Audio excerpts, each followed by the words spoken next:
효성그룹과 공정거래위원회 간 악연은 지난해 대부분 마무리됐습니다. 갤럭시아 일렉트로닉스와 관련한 소송의 최종 판결이 2022년에 마무리됐고 지능기업 지원 논란도 심의 종료로 끝이 났습니다. 일단 공정위와의 길었던 악연이 끝난 것으로 보여지지만 여전히 오너 일가의 개인 회사와 내부 거래 비중이 높아 안심하기는 이르다는 분석입니다. 효성그룹과 공정위 간 인연은 조현준 효성그룹 회장의 개인 회사 지위로부터 시작됐습니다. 효성그룹은 지난 2014년 자금난을 겪던 지위가 전환사채를 발행하자 효성투자개발을 앞세워 전환사채를 인수한 특수목적 회사와 총수익 스와프를 체결토록 했습니다.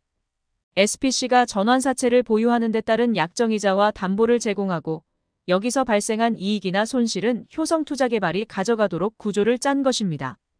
하지만 공정위는 2018년 효성그룹이 계열사를 동원해 총수일가의 개인 회사를 부당하게 지원했다고 판단해 효성그룹에 대해 시정명령을 내렸고 과징금 30억 원도 부과했습니다. 이와 함께 조현준 효성그룹 회장 등이 이를 지시한 것으로 보고 조 회장과 송영진 효성투자개발 대표이사, 임석주 효성상무 등을 검찰에 고발했습니다. 이에 효성그룹은 과징금 취소 소송을 이어나갔고 소송은 2022년 11월까지 계속됐습니다. 대법원은 공정위의 과징금이 정당하다고 판단하며 공정위의 손을 들어준 원심을 확정했습니다. TRS 거래와 관련해 2019년 12월 재판에 넘겨진 조현준 회장은 1심에서 벌금 2억 원을 선고받았고 2022년 말 열린 2심에서도 원심이 그대로 인정되며 조현준 회장의 형이 최종 확정됐습니다. 효성그룹은 3년 전부터 조사를 받았던 지능기업에 대한 부당 지원 혐의도 지난해 벗었습니다. 지능기업은 2011년 5월 워크아웃에 들어가며 신용등급이 하락했고 민간 프로젝트 파이낸싱 건설공사를 단독으로 수주하기 어려워졌습니다. 이에 효성과 공동수주를 전개했는데 공정위는 이 과정에서 효성이 지능기업의 과다한 이익을 지원했다고 보고 수년간 조사를 이어왔습니다. 공정위는 지난해 3월 전원회의 심의 결과 효성 및 효성중공업이 지능기업을 부당 지원한 건에 대해 사실관계 확인이 곤란하다고 판단해 심의 절차를 종료하기로 결정했습니다. 제3자와의 거래와 비교해 얼마나 유리한 조건인지 과다한 이익 귀속분이 얼마인지에 대한 사실관계 확인이 어려워 위법성 판단이 곤란하다고 평가한 것입니다.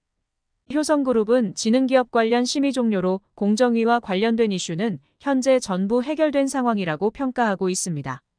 하지만 아직 안심하기는 이른 상황이라는 평가가 이어집니다.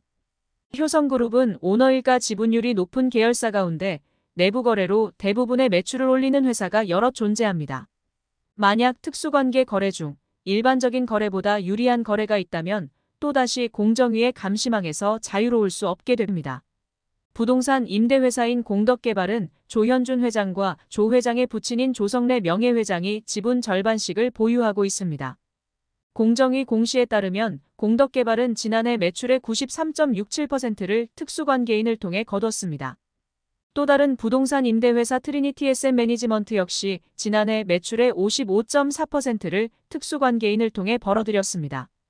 트리니티 SM 매니지먼트는 조현준 회장이 지분 80%를, 다른 형제들이 20%를 보유하고 있습니다. 오너일가가 지분을 보유한 회사의 자회사 중에서 계열 매출 비중이 높은 곳도 있습니다.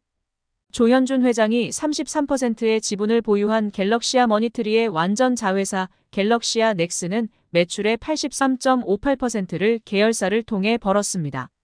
조 회장과 형제들이 각각 14.13%씩 지분을 보유한 효성 TNS의 완전 자회사 NHCMS는 매출 전체를 계열사를 통해 거두고 있습니다.